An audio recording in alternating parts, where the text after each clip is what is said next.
छोड़ो ना सताना होई आज रतियन के उठल लिए चटाई दबरतियन के हाँ उठल लिए चटाई दबरतियन के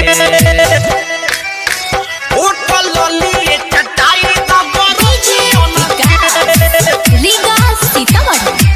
प्रेजेंटेड बाय लोकेश प्रोडक्शन। चल चल होने बबुनिया लोता तोहे देखिए के कुछ कुछ होता चल चल होने गोरा को लोता तोहे देखिए के कुची कुची होता मार देले बाड़ू हमनी के मतियन के मार देले बाड़ू हमनी के मतियन के उठल लिए चटाई दबरतियन के हाँ उठल लिए चटाई दबरतियन के उठल लिए चटाई दबरतियन के।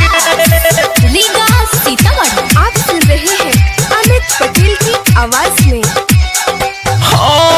रे तनी चाटे दे भूखाइल बानी रे मलिया हवे कावना फले बर के उठल लिया तनी चाटे दे भूखाइल बानी रे मलिया हवे कावना फले बर के उठल लिया आज मानल ना हमनी के बतियन के आज मानल ना हमनी के बतियन के उठल लिए चटाई दबरतियन के हाँ उठल लिए चटाई दबरतियन के छोड़ो ना सताना होई आज रतियन के छोड़ो ना सताना होई आज रतियन के उठल लिए चटाई दबर